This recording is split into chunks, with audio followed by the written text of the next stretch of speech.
จะได้จักแม่นหลาย เอากินแล้วกันนี่ เด้อนะจะได้ได้ได้จักแม่นแล้ว30ไปให้นำแล้วโอ้30ไปดันหินแค่แน่เนาะดันหินเนาะพี่น้องเอ้ยฝนตกน่ะได้บ่อ๋อสันเอาไปหน้าโพแล้วก็หน้าจันเอามาขอบใจพี่น้องเอ้ยคนน่ะพวกใหญ่พี่น้องเอ้ยเนาะอันนี้ของสาวนกเนาะโอ้แห่งดีใจแห่งเบิ่งแย่เพิ่นแหละ เนาะ กองได้เห็นเด้อ เลยข้อมือกองป้าเลยนั่งตั้งกันน่ะเลยหาประกันตัวนี้ใส่ตลอดไปบ่มีเกลือนบ่มีเจือนบ่มีอันนั้นอีกแหละถ้าเราจะเร่งใส่จนที่ว่าฮอตตาน้ำแท้ๆเลยเพราะว่าเป็นโครงการช่วยเหลือลาเขาก็ต้องเฮ็ดให้มันบางคนบางนั้นที่ว่าได้ลาแล้วสิเฮ็ดไว้ลุ้มผู้ป่วยก็บ่แม่นที่เฮาเฮ็ดต้องให้มันรับประกันให้มันได้น้ำแท้ๆใส่แล้วมันตลอดไปแหละส่วนลูกส่วนหลานพุ่นแหละ คันว่าบ่มีคนมาทับมาทอกดินใส่ได้ คันปล่อยธรรมชาติให้มันตลอดไปดีใจนำความใหญ่ละลายได้ความสำคัญของงานการศึกษานั่นแหละเจอกันคนลอยไปคนบ่มีนำสมใส่ว่าสิผู้ที่ได้ว่า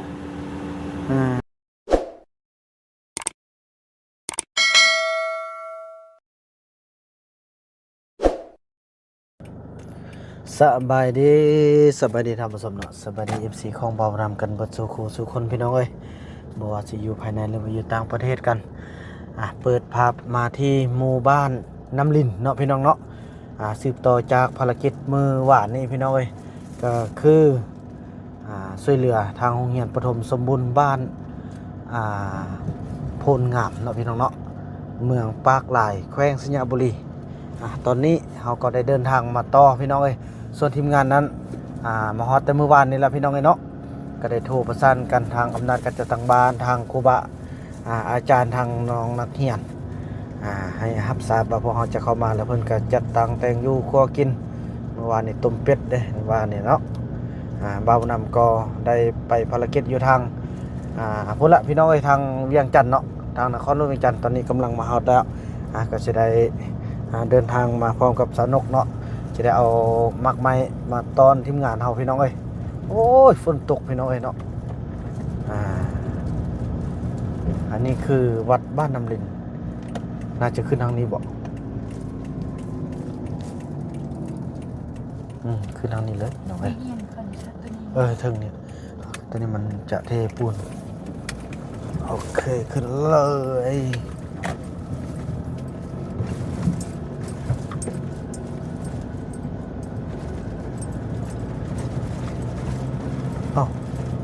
คือเป็นฟรีแวดๆซะนี่โอ้แต่ยานเนาะ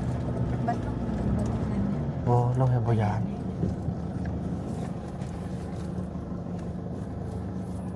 นี่อันนี้คือวัดบ้านน้ำลิงห้างหมดพี่น้องเอ้ยบ่มีครูบาอาจัวอยู่เนาะไปบ้านนี่คุณทีมงานเฮาอยู่ทางโลกโอ้พี่น้องเอ้ย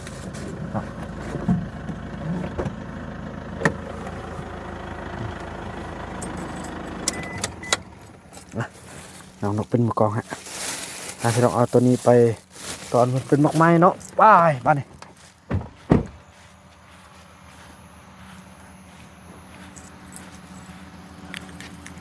โอ้รถเขาขึ้นทางนั้นพุ่นได้บ่ได้ขึ้นนี่น้องเฮาบ่ฮู้ทางเด้เนาะสปอร์ตนี่ฟรีลิดมันมืดแน่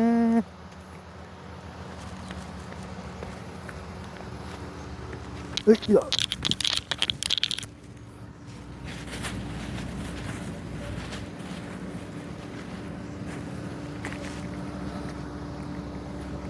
โอ้กำลังเป่าละพี่น้อง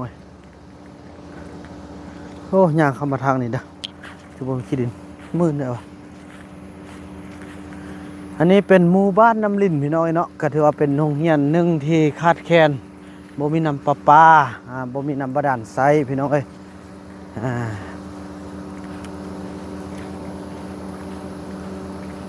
ต่อไปก็จะได้เดินทางไปทาง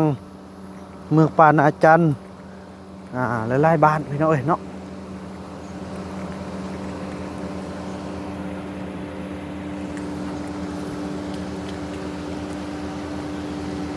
รถเขาเจ้าขึ้นได้อยู่นะเขาขึ้นทางไหน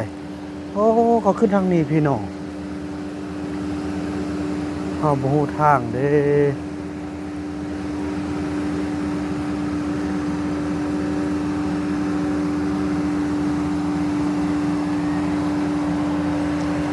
โอ้เขาเจ้าขึ้นทางนี้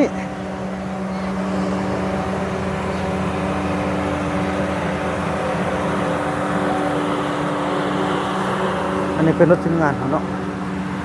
น่าจะโอ้ไปจอดด้านล่างเพิ่นพี่น้องเอ้ยจอดด้านล่างเนาะแล้วอย่ายักใส่ไฟเด้อเมื่อคืนนี่น่าจะนอนนี่นี่นอนนี่แท้เมื่อคืน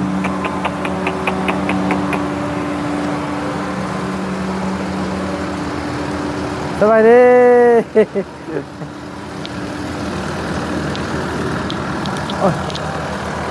โอ้จอดทางนี้พี่น้องเนาะสบายดีมันสักคนอันนี้มาตอนเด้องูยังมาตอนสบายดีจะได้จังแม่นหลาย เอากินน้ำกันนี่ เด้อสบายดีได้จะได้จังแม่นแล้ว สบาย ถ้าสิไปให้นำแล้วโอ้ถ้าสิไปดันหินแค่แน่เนาะดันหินเนาะพี่น้องเอ้ย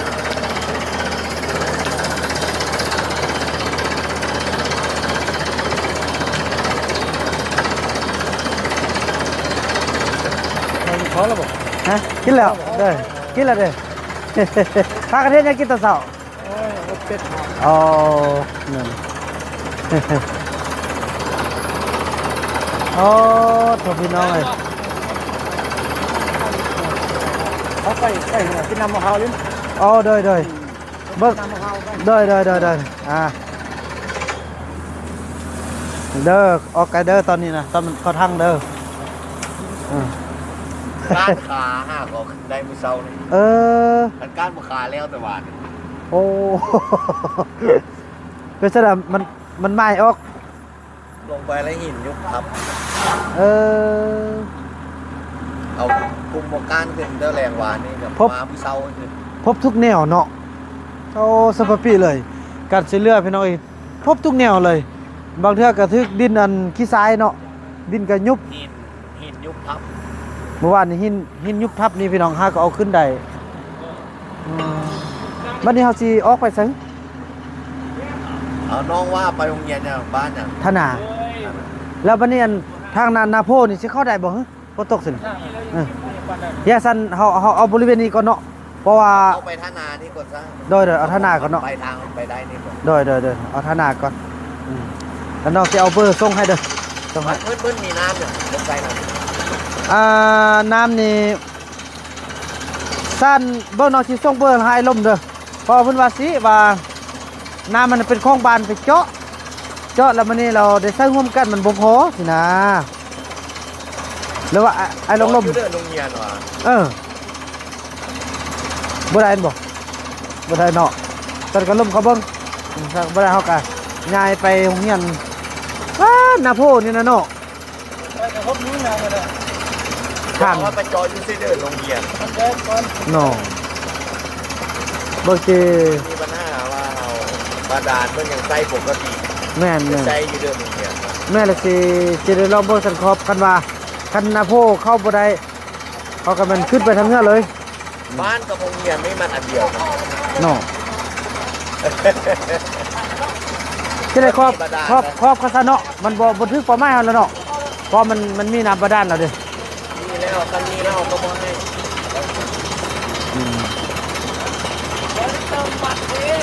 เพราะว่าการว่า ไอ้ถ้าสมมุติว่ามีน้ำประปาแล้วเขาบ่อยากใช้น้ำประปาแล้วเขาอยากใช้น้ำบาดาลแล้วเขาอยากตัดออกบ่ได้นี่ มันอยู่เขตไหนล่ะ อันนี้ได้อยู่อันโรงเรียนอันนี่บ้านโรงเรียนที่ว่าน้องเอาผ้าตรงเรือไปเข้าอันนี้น่ะ บ้านเด้อ บ้านกลาง บ้านกลาง เนาะบ้านกลาง เข้าไปทางตัวไฟก่อน บ่อันมกไปนี่ก็พันอยู่มอหั่นแหละ แต่ว่ามีน้ำประปาอันนี้น่ะแต่คือว่าแล้วเฮาเล่นซะตัวที่บ่มีซะเนาะ แต่เอาตัวที่มันมุ่ง เนาะเอาตัวที่แน่นอนที่สุดซะ เพราะมันงานพวกผมเนี่ยน้ำหลัก สั้นนี่ ถ้าเบิ่งบ้านท่านานไล่เพิ่นวิดีโอมาลองดูบรรดาลนั้นมันอยู่จุดใดพอมีแก้ไขปัญหาได้บ่สมมุติว่าเพิ่นมีอ่างจะเต้นโดบ่เพิ่นมีบาดาลบ่เพิ่นอยู่จุดใดของโรงเรียน เออ ไอ้เพิ่นนั่นถ่ายแล้วส่งมาเบิ่งก่อน ได้ เขาจำเป็นที่ไป โดย เอาเบิ่งแนวนั้นเขาบ่รู้เลย โดยเห็นเนาะกะสิมีน้ำบ่มีอ่ะ ฮะ กะสิมีน้ำบ่นี่ เด้น้ำมันก็มี เห็นแล้วเนาะ ต้องมี เอาอ่างเขาก็มีแล้วเนาะแล้วอันอ่างล้างมือจิใส่เนี่ย ใส่น้ำ ใส่น้ำมือ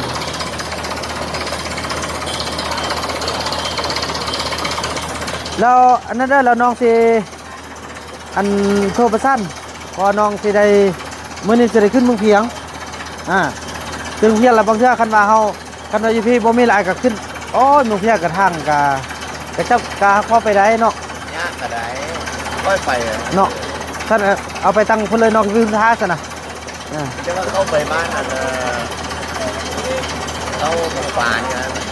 อันนี้แหละก็ว่าแหละเขาว่าทางยากนะฝนตกน่ะ ได้ ได้บ่อ๋อท่านเอาไป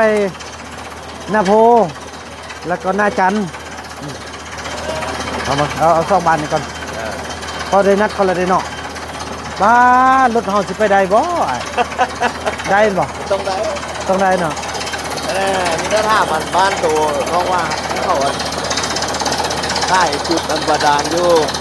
เราคงเรียนท่านเราคงการบ้านท่านมันอยู่เดินเดียวกันบ่หรือว่ามันอยู่คนละเดินบ่แล้วไอ้ที่มาเบิ่งอะไรเขาติดกัน เด้อพอแก้ไขตอนนั้นมันทางยากอยู่เนาะลองเบิ่งไปหน่อยไปเรียงมาถึงจะได้บ่น่ะโอ้ดู หวานนี่นะ เป็นไทยนำกันเลย เนาะ ข้าวหวานนี่นะ เนี่ยว่ารถขึ้นได้ซะ ดึงดันกันเลย ก็อยากได้คลิปเด้เนาะ ตามขึ้น ตามขึ้นเลย ตามบุกขึ้นดีกว่า เนาะนั่นแหละ อันนี้เป็นยกล้อเรื่องอันนี้ อ๋อ ตามตึกตามตึกตามตึก อันนี้แหละที่มีนำก็โยนพลงามเนาะสู้หมดสู้มันก็มีนำเนาะซันเด้อที่ได้ไปอันซอกอันทางก้อนให้นะแล้วเราโทรหากันได้เด้อไปพี่น้องเด้อเข้าใจเช่นกันพี่น้องเนาะพี่น้องบัดนี้ก็จะมามอบเบียร์มอบงานให้ทางอำนวยการโรงเรียนเพิ่นเนาะฝากเบิ่งฟังงานทีมงานพอบ่าวนำก็มีเวียกที่จะไปเมืองเพียงแด้แล้วก็จะได้เดินทางไปเคลียร์งานล่วงหน้าเนาะว่าโรงเรียนใดที่ว่ามีเงินใครโรงเรียนใดที่พวกเราสามารถช่วยได้ที่แท้จริงนะพี่น้องคือแบบนี้แหละคัดเคลื่อนแท้ๆพี่น้องเนาะอยู่สูงเลยพี่น้องคัดเคลื่อนก็ถือว่าน้ำประปาก็บ่ขึ้นฮอดบ่มีน้ำใส่ก็ได้ช่วยแบบนี้แหละพี่น้องไปบาทนี่เพิ่นให้ไปกินน้ำมะพร้าวพี่น้องเพิ่นบ่มีหยังแทนกับบ่เข้าใจจังซี่แหละพี่น้องมีน้ำมีในเบิ่งแย่งกันจังซี่แหละเนาะ ลูกกำลังนอนซ้ำเนี่ย โอ้โถก็ถือว่าแค่แน่น้ำนี่เห็นไว้เนาะ38เมตรอยู่พุ่นนี่อยู่พุ่นเท่าไรเกาะอยู่พุ่นนี่90เมตรอยู่อันผลงามนะก็มันสิค่าลายมือหั่นน่ะจะได้ก็ฝากเบิ่งทีมงานให้ได้เด้อเพราะน้องก็สิได้เลาะเบิ่งกฎการเบิ่งแต่โรงเรียนตัวใดที่ว่ามีเงินไขแบบนี้แหละแล้วก็ให้ทีมงานขอบใจพี่น้องเอ้ยเพิ่นน่ะบอกใหญ่พี่น้องเอ้ยเนาะอันนี้ของสาวนกเนาะ โอ้แห่งดีใจแห่งเบิ่งแง่กันแหละ เนาะ กองได้ยังเด้อ เลยข้อมือกองป้าเลยนั่งตั้งไงน่ะ เลยน้องเอ้ยเนาะกินน้ำกินในกันโดย โอ้ยวังลังนี้ก็เดี๋ยวเล็กน้อยอันในบ้านเขาบ่อนบริอาบน้ำให้สมัยมันมีน้ำดิยานมาบริยานมามีบาด้านมั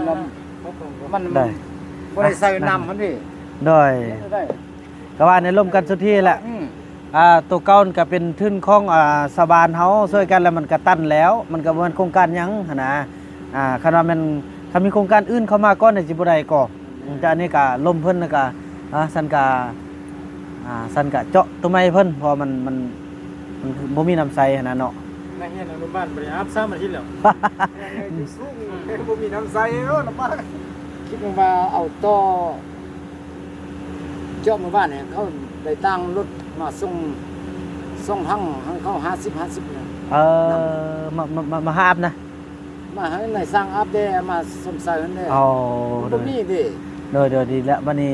นำเข้ามาแล้วบัดนี้มาแล้วรับประกันตัวนี้ใส่ได้ตลอดไปบ่มีเกลือนบ่มีเจือนบ่มีอันนั้นอีกแล้วถ้าเราจะเร่งใส่จนที่ว่าฮอดตาน้ำแท้ๆเลยเพราะว่าเป็นโครงการช่วยเหลือลาเขาก็ต้องเฮ็ดให้มันบางคนบางนั้นสิว่า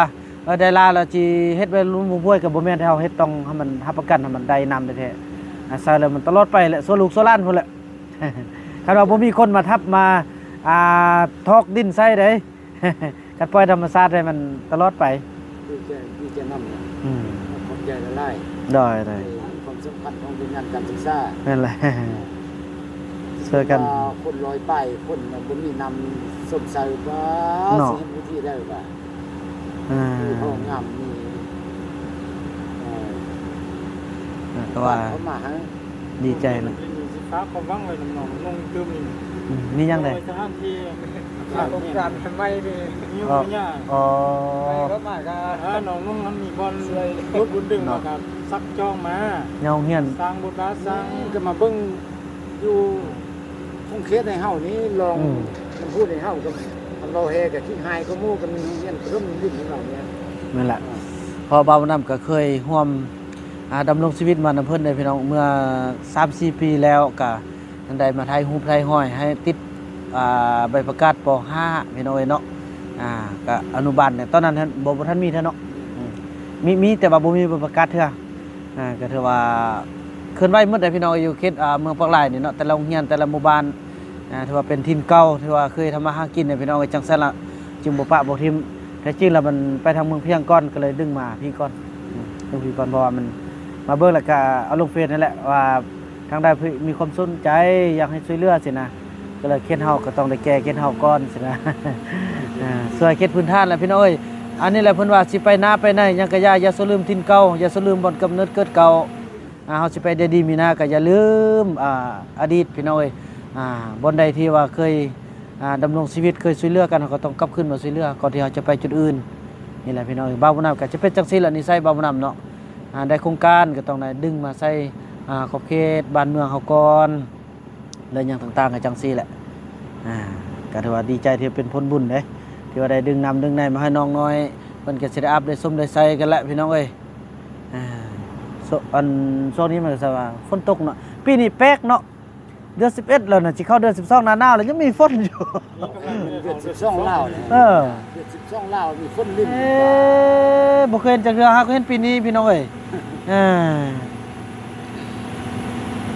ถือว่านั่นแหละพี่น้องเนาะถือว่าคลิปนี้บ่าวบ่นำก็จะขออนุญาตจบคลิปกับซำนี้ก่อนเนาะพี่น้องเอ้ยว่ากันในคลิปต่อไปเพราะว่าบ่าวบ่นำก็จะได้ไปสำรวจเบิ่งโรงเรียนธนาเนาะพ่นใส่แท้สำรวจเบิ่งแล้วถือว่ามีนำมีโครงการเคยโครงการให้เฮานี่แหละไปเจาะเทื่อนึงแล้วแล้วก็บ่ฮู้ว่าเป็นจังได๋คือว่าบ่พอสมใส่แล้วมันเป็นน้ำมันอย่างนั้นแหละมันเจาะบ่ถึกบ่อนแล้วก็มีน้ำบาดาลได้น้ำประปาได้ก็เลยว่าข้อโจะเอาเป็นทุนอันอื่นก่อนอันนี้ก็นี่มาเบิ่งว่าเรื่องเฮียนเนาะพี่น้องเนาะถ้าว่าท่านใดเนาะมี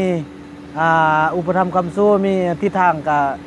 ติดต่อหาบ่าวบ่นำก็ได้พี่น้องเนาะเพิ่นก็จังซี่แหละโรงเรียนก็สังกะสีก็เก่าไม้ฟ้าก็โดกหมดแล้วพี่น้องเอ้ย